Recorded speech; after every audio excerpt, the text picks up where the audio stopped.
உங்கள் ஃபுட்டில் சால்ட் டேஸ்ட்டில் டிஃப்ரென்ஸ் தெரிஞ்சிட்ருக்கா?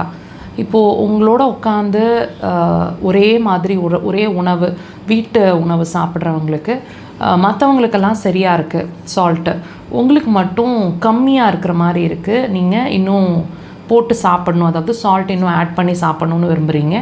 அல்லது சால்ட் வந்து அதிகமாக இருக்குது, மற்றவங்களுக்கெல்லாம் சரியாக இருக்குது, அதிகமாக இருக்குது உங்களுக்குன்னு ஃபீல் பண்ணிகிட்ருக்கீங்களா? சால்ட் டேஸ்ட்டில் டிஃப்ரென்ஸ்.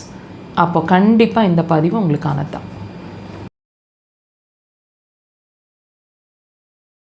சால்ட் வந்து ரொம்ப அதிகமாக இருக்குது என்னோடய உணவில், ரொம்ப கரிக்கிற மாதிரி தெரியுது, அல்லது எப்போவுமே சால்ட்டு பத்தாத மாதிரியே இருக்குது, மற்றவங்களுக்கெல்லாம் சரியாக இருக்குது, எனக்கு மட்டும் இந்த ஃபீலிங் வந்து ரெகுலராகவே இருந்துகிட்ருக்குன்னு நீங்கள் உணர்றீங்க அப்படின்னா நீங்கள் வந்து இந்த விஷயத்தை கொஞ்சம் கவனம் கொடுக்கணுங்க.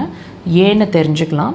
இந்த சால்ட் அப்படிங்கிற ஒரு விஷயம், சால்ட் டேஸ்ட்டில் டிஃப்ரென்ஸ் தெரிஞ்சிட்ருக்கு அப்படிங்கிற ஒரு விஷயம் உங்களோட கிட்னி எனர்ஜி வீக் ஆகிட்டுருக்கு, கிட்னி வந்து ஸ்ட்ரெயின் ஆகிட்டுருக்கு அப்படின்னு உங்களுக்கு உணர்த்தக்கூடிய வகையில் சொல்லக்கூடிய சிம்டம். இதோட வேறு என்னென்ன சிம்டம்ஸ் இருக்கும்? இது ஒன்று மட்டுமே இருக்காதுங்க, வேறு சில சிம்டம்ஸும் காட்டும்.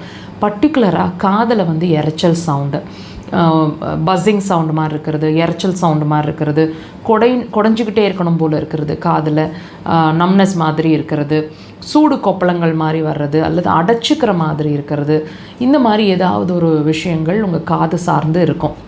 அது மட்டும் இல்லைங்க, ரெகுலராக வந்து உங்களுக்கு கிடினஸ் மாதிரி இருக்கும், அதாவது நீங்கள் உட்கார்ந்து எந்திரிக்கும் போது ஒரு தள்ளுற மாதிரி இருக்கிறது, பூமியே சுற்றிட்டுருக்கு, ரூமில் இருக்கீங்கன்னா ரூமே சுற்றுற மாதிரி இருக்கிறது. ஸோ இந்த மாதிரி விஷயங்கள் தெரியும். நடக்கும்போது பேலன்ஸ் இல்லை, விழுந்துருவணும்னு ஒரு ஃபீலிங் இருக்கும்.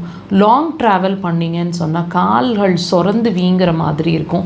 அல்லது சும்மா ஒரு மணி நேரம் 2 மணி நேரத்துக்கு மேலே காலை தொங்க போட்டு உட்காந்துருந்திங்கன்னா கூட கண்டிப்பாக வந்து கால்கள் சொரந்து வீங்கிக்கும்.